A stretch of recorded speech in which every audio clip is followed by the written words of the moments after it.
إن الحمد لله نحمده ونستعينه ونستغفره ونعوذ بالله من شرور أنفسنا ومن سيئات أعمالنا من يهده الله فلا مضل له ومن يضلل فلا هادي له وأشهد أن لا إله إلا الله وحده لا شريك له وأشهد أن نبينا محمدا عبده ورسوله يا أيها الذين آمنوا اتقوا الله حق تقاته ولا تموتن إلا وأنتم مسلمون يا أيها الناس اتقوا ربكم الذي خلقكم من نفس واحدة وخلق منها زوجها وبث منهما رجالا كثيرا ونساء واتقوا الله الذي تساءلون به والأرحام إن الله كان عليكم رقيبا يا أيها الذين آمنوا اتقوا الله وقولوا قولا سديدا يصلح لكم أعمالكم ويغفر لكم ذنوبكم ومن يطع الله ورسوله فقد فاز فوزا عظيما أما بعد فإن أصدق الحديث كلام الله تعالى وأحسن الهدي هدي نبينا محمد صلى الله عليه وسلم وإن شر الأمور محدثاتها وكل محدثات بدعة وكل بدعة ضلالة وكل ضلالة في النار أما بعد.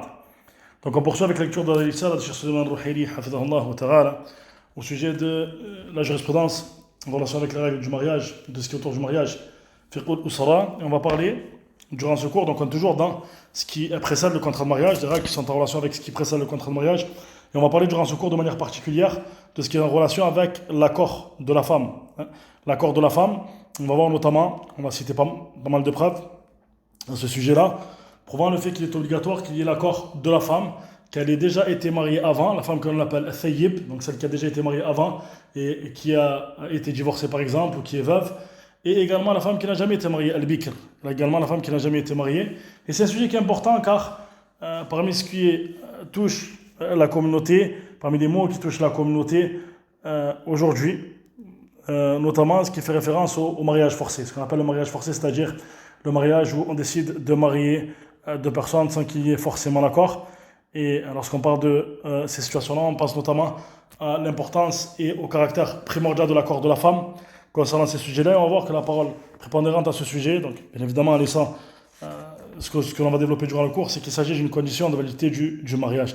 فقال الشيخ حفظه الله تعالى أخذ الرأي المرأة واستئذانها فالمرأة بكرا كانت أو ثيبة لا بد أن يأخذ رأيها في النكاح فإنه شأنها وهي التي ستتحمل تبعات هذا القرار فالمرأة الثيب التي عرفت الرجال من قبل فتزوجت فترملت أو طلقت إذا كانت كبيرة فإنها تستأمر ويطلب أمرها ولا بد من إذنها الصريح عند جماهير العلماء من السلف والخلف. Cheikh Hafidahullah Ta'ala nous dit concernant le fait de prendre l'avis de la femme et donc de lui demander bien évidemment son accord concernant son mariage, la femme qu'elle soit considérée comme bikr, c'est-à-dire qu'elle n'a jamais été mariée précédemment, ou alors thayyib, c'est-à-dire qu'elle a déjà été mariée précédemment, il n'y a pas d'autre choix que le fait de prendre son avis concernant le mariage. Et ceci car il s'agit de son affaire, il s'agit bien évidemment de celle qui va ou qui va être en relation avec ce contrat et tout ce qui va découler de ce contrat une fois qu'il sera établi. La femme qui a été mariée et qui a connu des hommes, lorsqu'on dit qu'elle a connu des hommes, c'est-à-dire qu'elle a déjà été mariée précédemment. C'est ce qu'il voulait par la parole de Cheikh. La femme qui a déjà été mariée précédemment, qu'elle soit veuve, c'est-à-dire que son mari soit décédé, ou alors qu'elle ait été divorcée, on lui demande son avis. On demande son avis et son accord concernant son mariage, et il n'y a pas d'autre choix qu'elle clarifie ceci de manière claire, c'est-à-dire qu'elle donne sa permission de manière claire auprès de la majorité des gens de science, que ce soit parmi les salafs, les plus prédécesseurs, ou alors al-khalaf, ceux qui sont venus après. Ici, Cheikh fait référence lorsqu'on dit il n'y a pas d'autre choix qu'elle clarifie ceci, c'est-à-dire qu'on va différencier notamment entre al-idn al-sarih, bil-lafz, bil-alfaz, al-idn, c'est-à-dire la permission qui va être donnée qui va être formulée de manière claire à travers les termes, al-idn al-sarih, à travers les termes où elle va valider de par une parole, donc de par des propos, de manière verbale, le fait qu'elle est d'accord pour ce mariage-là.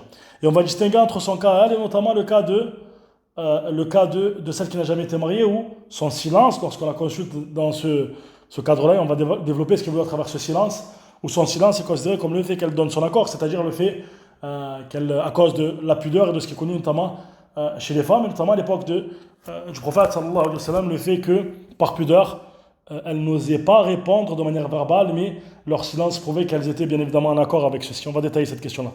قال ابن عبد البر رحمه الله تعالى ولا أعلم مخالفا في أن الثيب لا يجوز لأبيها أو ولا لأحد من أوليائها إكراهها على النكاح إلا الحسن البصري فإنه كان يقول نكاح الأب جائز على ابنته بكرا كانت أو ثيبا أكرهت أو لم تكره.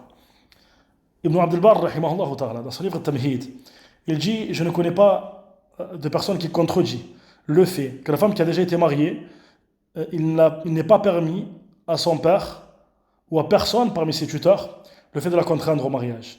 Si ce n'est le Hassan al-Basri qui disait que le mariage du père, et encore une fois cette parole, on voit que c'est une parole qui est marjouh, la parole de l'imam Hassan al-Basri, rahimahullah ta'ala, le fait qu'il a été rapporté, le fait qu'il ait dit, c'est pour ça que c'est important de citer la parole des salaf salih sur cette question-là et de citer la parole des gens de science, car certaines personnes, suivant leur passion, n'ayant pas de connaissances concernant les fondements de la religion, alors les règles relatives à la jurisprudence concernant ce qui concerne parfois l'ibadat ou encore le mu'amalat, les interactions entre les gens les uns et les autres, vont parfois utiliser des textes qui, bien qu'il s'agisse de paroles qui ne sont pas les paroles prépondérantes dans ces sujets-là, mais qui sont en concordance avec leur passion, qui sont en concordance avec leur passion. C'est pour ça qu'on affirme et on répète qu'il faut nécessairement l'accord de la femme, qu'elle ait déjà été mariée par le passé ou alors qu'elle n'ait jamais été mariée. Donc Hassan al-Basri a dit, dans le sens de sa parole, le fait que le mariage du père est permis, le fait qu'il marie sa fille, qu'elle n'ait jamais été mariée précédemment ou qu'elle ait déjà été mariée, c'est-à-dire le fait qu'il la contraigne à se marier. Et ça c'est une parole bien évidemment qui n'est pas la parole courante. C'est pour cela que le Cheikh nous rappelle, nous dit وقال إسماعيل القاضي لا أعلم أحدا قال في الثيب بقول الحسن. Ismaïl al-Qadi, il a dit, je ne connais personne qui a dit au sujet de celle qui a déjà été mariée, qui a dit la parole, c'est-à-dire qui a été en accord avec la parole de Hassan. C'est une parole qui est délaissée, qui n'est pas prise en considération auprès des gens de science, c'est-à-dire une parole marjouh, qui n'est pas la parole prépondérante. Et comme on l'a dit encore, on le répète, afin qu'on ne comprenne pas la parole de Ismaïl al-Qadi d'une mauvaise manière, lorsqu'il dit je ne connais personne qui a dit la parole de Hassan, c'est-à-dire qui est en accord avec la parole d'Al-Hassan au sujet de la femme qui a déjà été mariée, on va voir que, concernant, même si on peut trouver des paroles concernant celle qui n'a jamais été mariée, al-Bikr, la parole prépondérante sur cette question-là, comme Cheikh va le clarifier, c'est le fait qu'il faut nécessairement également son accord. Le fait qu'il faut nécessairement également son accord. قال البغوي اتفق العلماء على أن تزويج الثيب البالغة العاقلة لا يجوز دون إذنها فإن زوجها وليها دون إذنها فالنكاح مردود غير مقبول. Et Al-Baghawi a dit, les gens de science sont unanimes concernant le fait de dire que le mariage de la femme qui a déjà été mariée, qui est pubère, qui raisonne, il n'est pas permis de la marier sans son accord. Et si son tuteur la marie sans son accord, alors le mariage est rejeté, il n'est pas accepté. جاء عن ابن عباس رضي الله عنهما أن النبي صلى الله عليه وسلم قال الأيم أحق بنفسها من وليها والأيم هي ثيب أي أنه لا يجوز لوليها أن يستبد بتزويجها وأن يزوجها من دون أمرها بل لا بد من أمرها الصريح وفي رواية لا تنكح الأيم حتى تستأمر وفي رواية الثيب أحق بنفسها من وليها ورواه مسلم في الصحيح. Puis Cheikh nous rappelle le hadith d'Ibn Abbas radiyallahu anhuma, dans lequel il nous rappelle que le prophète sallallahu alayhi wa sallam a dit Al-Ayyim. Al-Ayyim ay Al-Thayyib. Al-Ayyim, c'est la femme qui a déjà été mariée. Elle est plus en droit au sujet de sa propre personne que son tuteur. C'est-à-dire que cette femme-là, Al-Thayyib, Al-Ayyim, est plus en droit au sujet de sa propre personne que son tuteur. Et Al-Ayyim, comme on l'a dit, c'est Al-Thayyib. C'est-à-dire qu'il n'est pas permis à son tuteur de la marier sans son accord, sans qu'elle ne soit d'accord pour ceci, qu'elle ne donne son ordre quant à ceci, c'est-à-dire son accord. Mais plutôt, il n'y a pas d'autre choix qu'elle le formule de manière claire, c'est-à-dire qu'elle formule le fait qu'elle est d'accord pour se marier de manière claire. Et encore une fois, comme on l'a dit en début de cours, on distingue entre l'amr al-salih, c'est-à-dire le fait de le clarifier de manière claire à travers des termes, ou alors le silence qui peut prouver également l'accord de la femme. Et dans une version, le prophète sallallahu alayhi wa sallam a dit dans le sens du hadith, on ne marie pas la femme qui a déjà été mariée, donc elle ayyim, jusqu'à ce qu'elle donne son accord, qu'elle soit consultée, c'est-à-dire qu'elle donne son accord ici. Et dans le sens de l'autre hadith, la femme qui a déjà été mariée est plus en droit au sujet d'elle-même que son tuteur. Le hadith rapporté par l'imam Muslim. وقد وقع في زمن النبي صلى الله عليه وسلم أن أبا زوج ابنته الثيب وهي كارهة فرد النبي صلى الله عليه وسلم النكاح فعن الخنساء الأنصارية رضي الله عنها أن أباها زوجها وهي ثيب فكرهت ذلك فأتت النبي صلى الله عليه وسلم فرد نكاحها رواه البخاري ومسلم. Puis Cheikh rappelle, il dit qu'il y a eu cette situation qui s'est passée, qui s'est déroulée à l'époque du prophète sallallahu alayhi wa sallam, où une femme qui avait déjà été mariée, voilà que son père l'a mariée, donc sans son accord, et elle détestait ceci. Voilà que dans le hadith de al-Khansa al-Ansariya, voilà que elle a rapporté au prophète sallallahu alayhi wa sallam le fait que son père l'a mariée, alors qu'elle détestait ceci, qu'elle n'était pas d'accord pour ceci, qu'elle n'était pas d'accord pour cela. Et voilà qu'elle vint se plaindre auprès du prophète sallallahu alayhi wa sallam, et le prophète sallallahu alayhi wa sallam a rejeté le mariage. Le prophète sallallahu alayhi wa sallam a rejeté ce mariage. Donc ce hadith, bien évidemment, le hadith rapporté par l'imam al-Bukhari dans son sahih, prouve sans aucun doute qu'il faut nécessairement l'accord de la femme qui a déjà été mariée.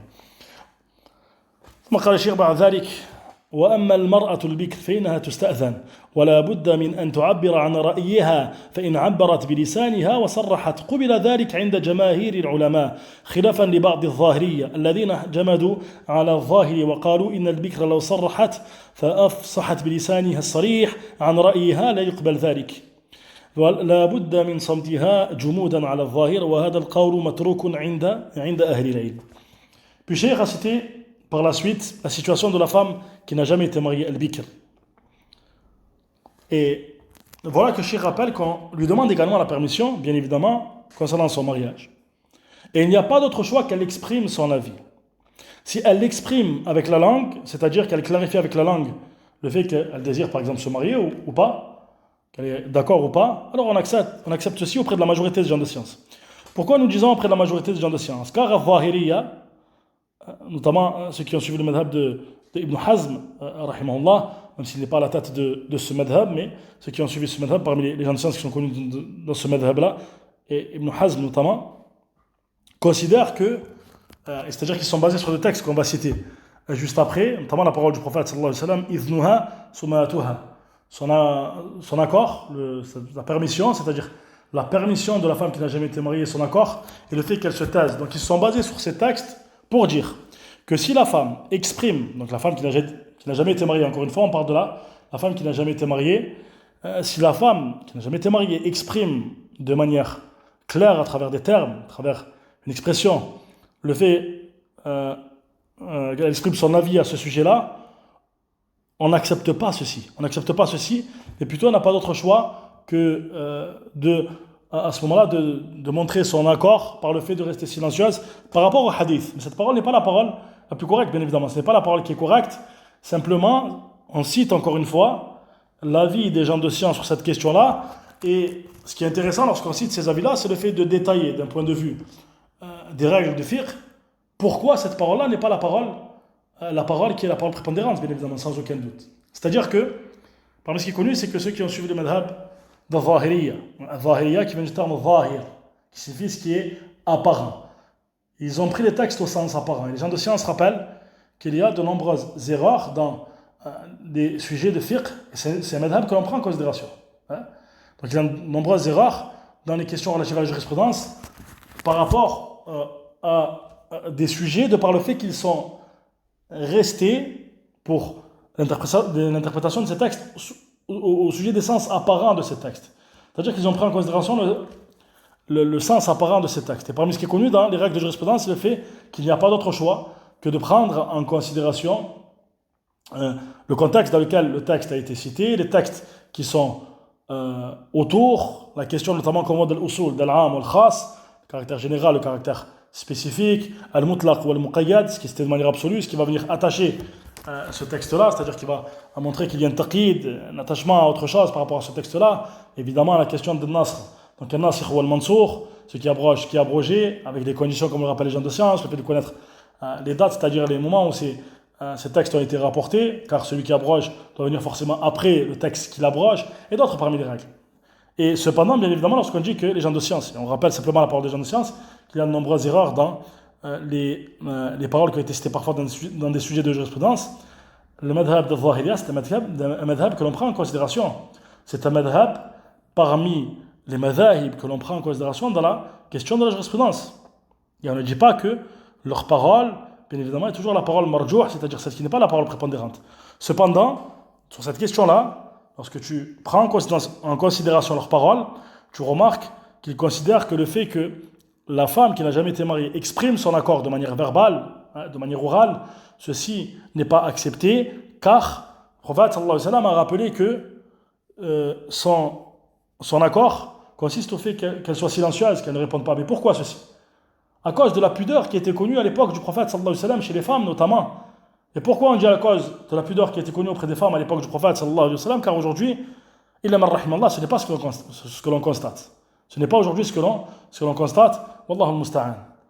Donc ici, il y a plusieurs manières pour la femme de manifester son accord. Ça peut être un silence, ça peut être notamment quand il n'y a aucun doute qu'une femme qui n'a jamais été mariée, une femme qui a été éduquée d'une éducation familiale avec des mœurs qui ont des mœurs ou qui sont des mœurs qui ont pour conséquence le fait de préserver l'honneur de la famille, de respecter les règles religieuses et autres. Lorsque on demande son accord en présence de son tuteur, on demande son avis concernant la question de mariage, et lorsqu'elle est en présence de son père par exemple, il n'y a aucun doute que cette femme ressentira une forme de pudeur qui la poussera très certainement à être gênée, à annoncer son accord de manière verbale. C'est quelque chose de compréhensible. Et son silence peut être une preuve de son accord, ça peut être des pleurs de joie, ça peut être l'expression sur son visage, et autres bien évidemment. Cependant, nous disons qu'il n'y a pas d'autre choix qu'il y ait son accord, afin que le contrat de mariage soit valable bien évidemment. وإن لم تعبر عن ذلك بلسانها لغابة الحياء عليها فإنه يكتفى بما يدل على رضاها وأصل ذلك صمتها أن تسكت فإن هذا يدل على الرضا قال العلماء وكذلك ما كان أعلى من الصمت وهو الابتسامة كأن تنفرج أساريرها إذا استؤذنت في النكاح وكذلك إذا بكت بكاء لا يدل على السخط وإنما يدل على الرضا فسالت دموعها من غير سياح ولا أنين ولا غير ذلك فإن هذا يدل على رضاها ففي حديث عائشة رضي الله عنها أنها قالت قال رسول الله صلى الله عليه وسلم البكر تستأذن قلت إن البكر تستحيي قال إذنها سماتها رواه البخاري ومسلم فالنبي صلى الله عليه وسلم أطلق أولا فقال البكر تستأذن ومعنى تستأذن يطلب إذنها في نكاحها فلما قالت أمنا عائشة رضي الله عنها إن البكر تستحيي قال صلى الله عليه وسلم إذنها سماتها وفي رواية عند البخاري أيضا رضاها صمتها أي يدل على رضاها أن تصمت أو أن تسكت. Donc Cheikh nous dit par la suite, il dit, si elle n'exprime pas son accord par sa langue, c'est-à-dire à cause, donc de manière verbale, à cause du fait que la pudeur prédomine chez cette femme-là, alors on se contente de ce qui va prouver son accord. On se contente de ce qui va prouver son accord. Et la base de ceci est le silence. La base de ceci est le fait qu'elle ne dise rien, bien évidemment d'un silence qui prouve qu'elle est d'accord. Car ceci prouve son accord. Les gens de science disent également ce qui est plus fort encore que le silence. C'est-à-dire qu'il peut avoir des... Ceci me permet de mieux comprendre le hadith, إِذْنُهَا سُمَاتُهَا, son accord et le fait qu'elle se taise, ou alors dans l'autre hadith, رِضَاهَا صَمْتُهَا, son agrément, le fait qu'elle soit d'accord, et le fait qu'elle se taise, ceci nous permet de comprendre qu'il n'est pas obligatoire le fait qu'elle se taise et que ce qui est voulu par le fait qu'elle se taise, c'est à cause de la pudeur qui était connue chez les femmes à l'époque du prophète sallallahu alayhi wa sallam ou qui est connue de manière générale chez les femmes. Et ici, Cheikh nous rappelle, nous dit, les gens de science disent. Ceci donc nous permet de comprendre pourquoi la parole de Zahiriya n'est pas la parole prépondérante dans cette mas'ala. Il dit, les gens de science disent également, c'est-à-dire qu'il y a le même jugement que ceci, ce qui est encore plus fort, ce qui est encore plus élevé que le silence. Le fait qu'elle sourit, par exemple, demande son accord et elle sourit. Ceci montre sans aucun doute le fait qu'elle est d'accord, le fait que son visage s'ouvre lorsqu'on lui demande la permission, afin de son avis concernant son mariage. Ou alors le fait qu'elle pleure, de pleurs qui ne prouvent pas qu'elle est en colère, mais plutôt qui prouvent qu'elle agrée ceci. Ses larmes coulent alors qu'elle ne crie pas, alors qu'elle ne se plaint pas, ou autre que ceci. Ceci prouve qu'elle est d'accord. C'est pour cela que, parmi ce qui vient comme de comprendre, lorsque tu entends cette parole, lorsque tu as entendu que les pleurs de la femme peuvent être une manifestation de son accord, ce n'est pas tout type de pleurs. Si elle pleure car elle n'est pas d'accord, car elle se ressent, elle est contrainte à ceci et elle n'est pas d'accord concernant ceci, selon la parole correcte, bien évidemment, qui consiste au fait que son accord est une condition, le mariage n'est pas valable. Donc, ce n'est pas tout type de pleurs qui est considéré comme l'accord de la femme, mais ça peut être des pleurs de joie. C'est pour cela que nous disons que toute chose qui sera, ça peut être une expression du visage, ça peut être une parole, ça peut être un acte et autres, toute chose qui va être une preuve de son agrément, alors à ce moment-là, ceci est bien évidemment considéré comme le fait qu'elle donnait son accord. Dans le hadith de Aïcha, radiyallahu anha, elle dit que le prophète sallallahu alayhi wa sallam a dit Al-Bikr tusta'adhan. La femme qui n'a jamais été mariée à Al-Bikr, on lui demande la permission concernant son mariage. Et voilà que Aïcha, radiyallahu anha, Al-Mu'minin, dit alors certes, la femme qui n'a jamais été mariée, elle fait preuve de pudeur. In al-bikra tastahi. Et voilà que le prophète sallallahu alayhi wa sallam a déjà répondu du hadith que nous avons cité, idhnuha sumatuha, c'est-à-dire son accord, le fait qu'elle se taise. Le prophète sallallahu alayhi wa sallam a cité, premièrement, le fait qu'on lui demande la permission. Il l'a cité de manière absolue. C'est-à-dire qu'il n'a pas cité, sallallahu alayhi wa sallam, le fait qu'il y ait comme condition, afin de comprendre et de considérer qu'il s'agit de l'accord de la femme, le fait qu'elle se taise. Il a dit de manière absolue, c'est-à-dire il a cité de manière absolue, la femme qui n'a jamais été mariée, on lui demande la permission. Et voilà que Aïcha radhiyallahu anha a rappelé que la femme qui n'a jamais été mariée fait preuve de pudeur, al-haya. Al-haya fait partie des... Et c'est une branche parmi les branches de l'iman, c'est-à-dire de la foi, comme le prophète sallallahu alayhi wa sallam a rappelé. Al-haya shu'batun min shu'ab al-iman, ou kama qala sallallahu alayhi wa sallam. Et d'ailleurs, al-haya, parmi ce qu'il y a comme de rappeler, c'est al-haya. وجد ce comportement de الحياة. الحياة ينقسم إلى قسمين. الحياء مع الله تبارك وتعالى والحياء مع الخلق. La pudeur envers Allah تبارك وتعالى, c'est-à-dire le fait que tu fasses preuve de pudeur, le fait que tu ne veuilles pas qu'Allah Azza wa Jal te voit dans une situation qu'il n'agrée pas subhanahu wa ta'ala, fait que tu t'écartes des interdits d'Allah. Ça, c'est ce qui fait référence au comportement de la pudeur envers Allah تبارك وتعالى. والحياء مع الناس. Également la pudeur envers les gens, le fait que tu ne sois pas satisfait du fait que les gens te voient dans une situation qui peut être délicate et qui pourrait remettre en question bien évidemment ton intégrité et autres, que ceci parmi ce qui est connu par l'essence de la pudeur. والحياء يمنع من الشر يدفع إلى الخير ويمنع من الشر. هذا هو الحياء. تعريف الحياء خلق يدفع إلى الخير ويمنع من الشر. La définition de la pudeur, c'est le fait qu'il s'agit d'un comportement poussant vers le fait d'accomplir le bien et empêchant le fait d'accomplir le mal. C'est pour cela que parmi les gens de science, ceux qui rappellent le fait de dire, comme le rappelle notamment Cheikh Ali Moussa hafidhahullah, concernant ce qui est en relation avec la pudeur, le fait qu'une femme vienne et une femme étrangère vienne et lui serre la main, et le fait qu'il accepte de serrer la main de cette femme alors que les textes prouvant que ceci n'est pas permis sont clairs. Et Cheikh rappelle notamment le fait de dire que lorsque tu poses la question pourquoi tu sais que ceci n'est pas permis, tu connais le texte à ce sujet-là, pourquoi tu le fais, il te dit min bab al-haya, min bab al-haya. فقال الشيخ هذا جبن ليس حياء. Cheikh nous rappelle, nous dit ici ce n'est pas considéré comme de la pudeur, c'est considéré comme le fait de ce qui est le contraire du courage, c'est-à-dire al-jubn. Al-rajul al-jaban huwa aksu al-shuja', c'est le contraire de celui qui est courageux, c'est-à-dire ceci en réalité est le fait que la personne ait peur en fait, ait peur de ce qui est du contraire du courage. Ce n'est pas de la pudeur, mais plutôt la pudeur pousse vers le bien et empêche le fait d'accomplir le mal. Donc il n'y a pas de gêne, il n'y a pas de honte au fait d'appliquer ta religion, au fait d'obéir à Allah tabaraka wa ta'ala et au prophète sallallahu alayhi wa sallam dans ce qu'il a ordonné subhanahu wa ta'ala et dans ce que le prophète sallallahu alayhi wa sallam a ordonné. Il n'y a pas de mal. Ceci ne signifie pas le fait que tu te dois de faire preuve d'un mauvais comportement, mais simplement on parle du hukm d'Allah, on parle de la législation d'Allah ta'ala, du jugement d'Allah tabaraka wa ta'ala. وما كان لمؤمن ولا مؤمنة إذا قضى الله ورسوله أمرا أن يكون لهم الخيرة من أمرهم. Il n'appartient pas à un croyant, une croyante, lorsqu'Allah et son messager ont décidé dans une affaire d'avoir le choix quant à la façon d'agir. Donc ici on parle de shara'i'ullah, de ce qu'Allah ta'ala a légiféré. Donc le fait de contredire la législation d'Allah tabaraka wa ta'ala en prétextant ceci par la pudeur, non, ce n'est pas quelque chose d'acceptable, mais plutôt c'est le contraire de la pudeur, mais plutôt c'est le fait que la personne soit en réalité frileux, qu'en réalité il est peureux dans cette situation, et il ne fait pas preuve de courage dans l'application de ce qu'Allah Ta'ala lui a légiféré. Et puisqu'on a parlé de l'haya, donc parmi les profils de bénéfices de l'haya, certaines personnes disent la haya fi din, là, ce n'est pas quelque chose de correct, la haya fi din, il n'y a pas de pudeur dans la religion, non. La pudeur qui est blâmable, c'est la pudeur qui t'empêche de poser des questions qui te sont nécessaires dans l'adoration d'Allah tabaraka wa ta'ala. Tu as besoin par exemple de poser des questions concernant des choses qui concerne les relations intimes entre les époux, par exemple, dans ce qui est en relation avec la purification. Lorsqu'on parle des relations intimes entre les époux, on parle notamment de ce qui va être en conséquence avec la purification, par exemple, des sujets qui sont spécifiques, que ce soit pour les hommes, pour les femmes, des sujets qui sont délicats.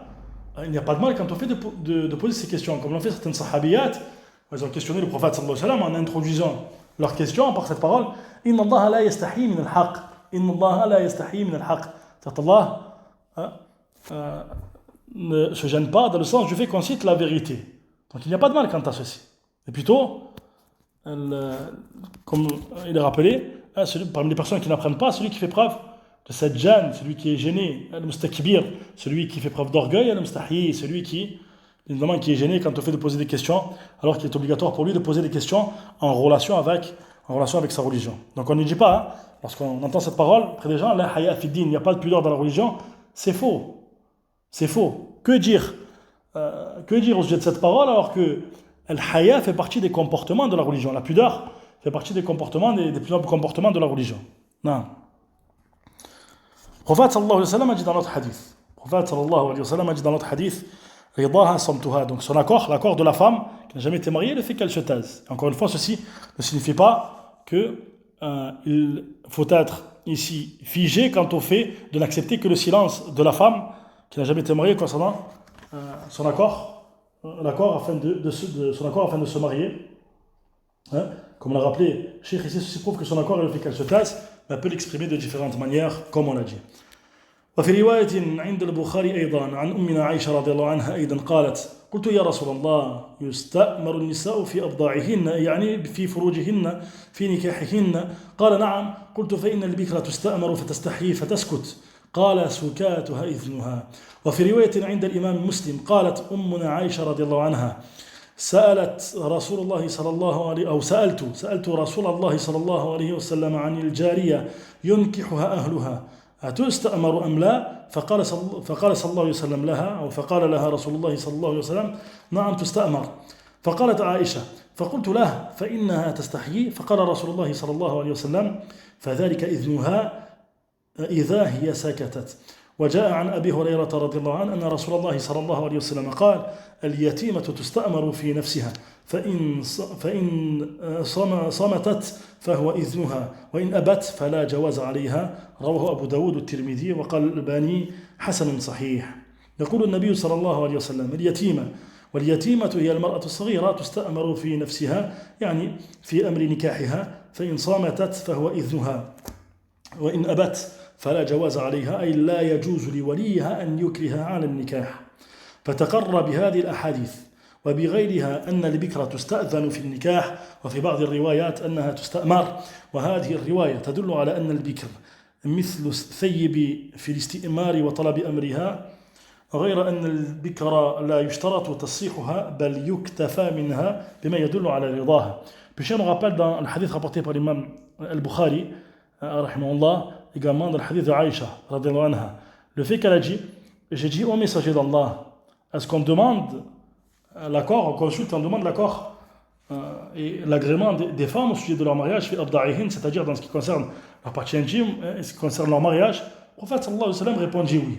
Et voilà que Aïcha dit alors, certes la femme qui n'a jamais été mariée, lorsqu'on lui demande son avis concernant le mariage, elle fait preuve de pudeur et elle se tait. Et voilà que le prophète sallallahu alayhi wa sallam a dit son silence et son accord. Dans une version rapportée par l'imam Muslim, voilà que Aïcha radiyallahu anha a dit: j'ai questionné le messager d'Allah sallallahu alayhi wa sallam au sujet d'Al-Jariya. Ce qu'il voulait par Al-Jariya ici, c'est-à-dire Al-Bikr, la femme qui n'a jamais été mariée. Celle dont ses tuteurs la marient. Est-ce qu'on lui demande son avis concernant cette question-là? Est-ce qu'on la consulte ou pas? Le prophète sallallahu alayhi wa sallam répondit oui, on la consulte. Et voit que Aïcha radiyallahu anha dit alors: je dis, certes, elle fait preuve de pudeur, c'est-à-dire par de la femme qui n'a jamais été mariée. Le prophète sallallahu alayhi wa sallam a dit: ceci est sa permission. Ceci est sa permission, c'est-à-dire lorsqu'elle se tait. Et dans l'autre hadith que Cheikh a cité, le hadith de Abu Huraira, voilà que le prophète sallallahu alayhi wa sallam a dit: al-yatima. Ce qu'il voulait à travers al-yatima ici, c'est al-mar'at as-saghira. Al-yatima, que l'on peut traduire de point de vue littéral par l'orpheline, mais ce qu'il voulait aussi, c'est la jeune femme. Tusta'amaru fi nafsiha. On demande son avis concernant son affaire, concernant son mariage, et si elle se tait, Si elle se tait, alors il s'agit de sa permission. Et si elle refuse, alors il n'est pas permis de la marier, bien évidemment. Et voilà que l'yatima, comme Cheikh le rappelle, ce hadith est considéré comme bon par Cheikh al-Albani, considéré comme Hassan Sahih.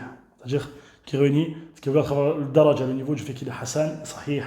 Donc c'est deux degrés qui sont connus dans Mustalah al-Hadith.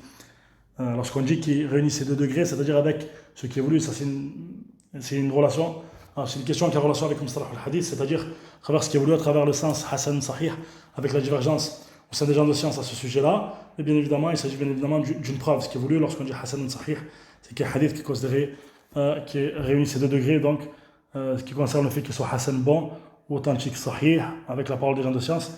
Le muhim, le fait de comprendre qu'il s'agit d'un hadith qui est évidemment qui est une preuve, sans aucun doute. Donc ici, l'yatima, comme Cheikh le rappelle, l'yatima c'est la jeune femme, al-mar'at as-saghira. Lorsqu'il a dit sallallahu alayhi wa sallam, on lui demande son avis concernant son affaire, c'est-à-dire l'affaire de son mariage. Il a dit sallallahu alayhi wa sallam, si elle se tait, alors il s'agit de sa permission. Et si elle refuse, alors il n'est pas permis de la marier. C'est-à-dire qu'il n'est pas permis à son tuteur de la marier, de la contraindre à se marier. C'est pour cela que Cheikh nous dit par la suite, comprend donc, il a été fermement établi donc à travers ceci, le fait que ces hadiths et autres que ces hadiths prouvent que la femme qui n'a jamais été mariée, on lui demande son avis concernant son mariage. On lui demande la permission, et dans certaines versions, c'est-à-dire qu'on lui demande son avis concernant son mariage. Et Cheikh rappelle, il dit, cette version prouve le fait que cette version prouve le fait que la femme qui n'a jamais été mariée est comme la femme qui a déjà été mariée, dans le fait de lui demander son avis et sa permission concernant son mariage. Si ce n'est, et c'est pour ça qu'on a parlé précédemment de ce qui est en relation avec le silence de la femme qui n'a jamais été mariée, qui peut être considéré comme, bien évidemment, comme son accord, ou alors la permission clairement formulée de la part de la femme qui a déjà été mariée, c'est-à-dire comme Cheikh le rappelle, si ce n'est que la femme qui n'a jamais été mariée, il n'y a pas pour condition le fait qu'elle formule verbalement, clairement, son accord. Le fait qu'elle formule verbalement, de manière claire, son accord, mais plutôt on se contente de ce qui va prouver son agrément. On se contente de ce qui va prouver son agrément. Puis Cheikh a cité par la suite la parole, et on va citer la parole prépondérante de cette question-là. La parole des gens de science au sujet de cette question-là, c'est-à-dire le fait de demander la permission à la femme qui n'a jamais été mariée. واستئذان المرأة البكر البالغة الرشيدة من قبل أبيها مستحب عند جمهور العلماء. يقولون استئذان البكر البالغ العاقل الرشيدة من قبل أبيها مستحب ليس واجبا ولا شرطا، فلأبيها عند الجمهور أن يزوجها من غير استئذانها.